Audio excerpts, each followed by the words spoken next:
पांचवा कलमा जिस्मानी दुख का।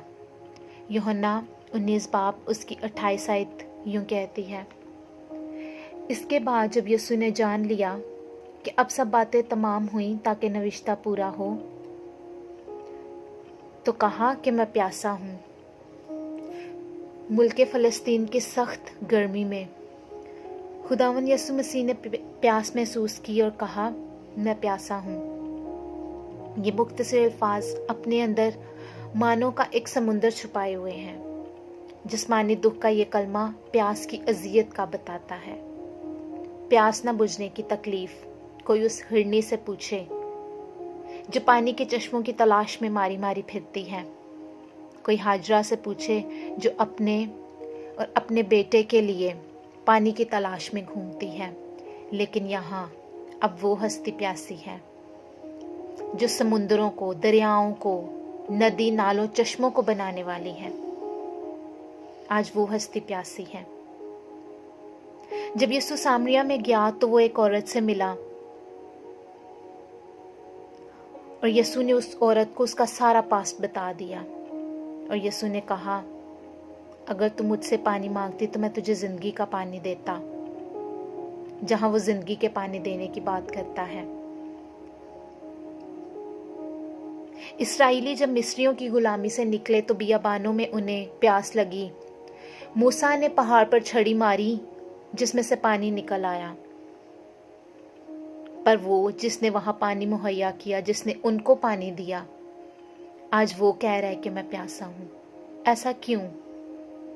ताकि जो नबियों के मार्फत बात की गई थी, जैसे पुराने अहदनामे में पेशन गोई की गई थी। ज़बूर 69 उसकी 21 आयत यूं कहती है, और मेरी प्यास बुझाने को उन्होंने मुझे सिरका दिया। ये बात ऑलरेडी हो चुकी थी।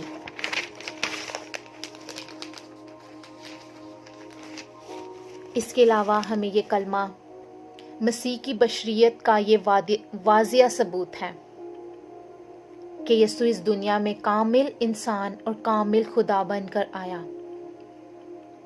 वो कामिल खुदा भी था और कामिल इंसान भी। बाइबल मुकद्दस में हम बहुत सी ऐसी आयतें देखते हैं जिनसे हमें पता चलता है कि उसमें खुदा की सी खूबियां थीं। और काफ़ी ऐसी आयतें हमें यूं बताती हैं जो कि उसकी बशरियत को जाहिर करती हैं। जैसे लिखा कि वो सोया, वो उठा, वो रंजीदा हुआ।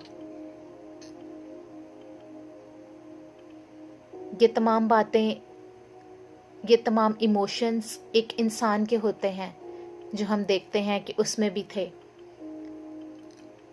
और यहाँ उसने वो जिस्मानी दुख उसको महसूस किया, उस प्यास को महसूस किया और कहा कि मैं प्यासा हूँ। इसके अलावा ये मसीह की अजियत को भी बताता है, किस हद तक अजियत की हालत में था। गतसमनी में जब वो दुआ कर रहा था तो उसका पसीना खून की मानित बनकर टपक रहा था। फिर वहां से उसको कायफा के सामने पेश करना, फिर वहां से सारी रात पूछ गूछ होना, फिर उसके बाद पैंतुस पिलातुस, और फिर सलीब उसका उठाकर जाना, फिर वहां कील लगना। इतनी मार, इतनी अजियत, किस हद तक वो अजियत की हालत में होगा कि उसको पुकार के ये कहना पड़ा कि मैं प्यासा हूं। ये एक आलमगीर जरूरत की निशानदही है इस कलमे में। ये यहाँ ना सिर्फ जिस्मानी हालत में कहता है बल्कि रूहानी तौर पे भी ये कह रहा है कि मैं प्यासा हूँ। वो प्यासा है हमारी रूहों का, हमारी रफाकत का, कि हम उसे कब अपना वक्त दें, अपनी जिंदगी दे दें। खुदा की मर्जी है कि हम उसके पास जाएं।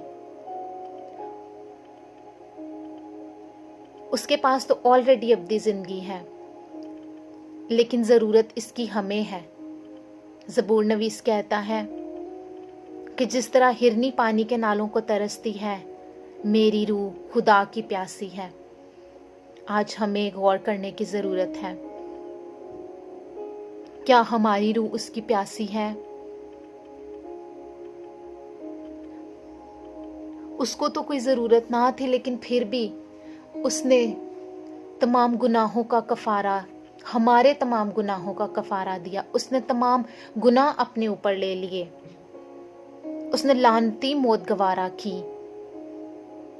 جب سب کچھ اس نے کر دیا، پھر اس نے کہا اب تو آ جاؤ. یہ جو کہنا کہ میں پیاسا ہوں، اس کا یہی مطلب ہے کہ وہ ہماری روحوں کا، ہماری زندگیوں کا پیاسا ہے، کہ ہم اب ہی باپ کے پاس لوٹ جائیں.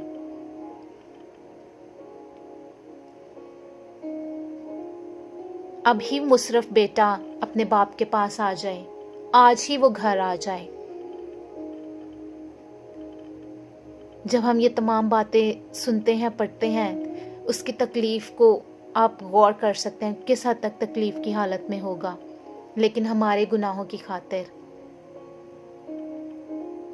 ہماری بدیوں کی خاطر اس نے یہ کفارہ دیا، اور کہہ رہا ہے کہ میں پیاسا ہوں. ہماری بھی روح اسی طرح اس کی پیاسی ہونی چاہیے. آج ہم اپنی زندگیوں پہ غور کریں کہ ہم کس طرح سے اس کو وقت دے رہے ہیں. اپنے آپ کو اس کی حضوری میں رکھیں اور اپنے آپ سے یہ سوال کریں،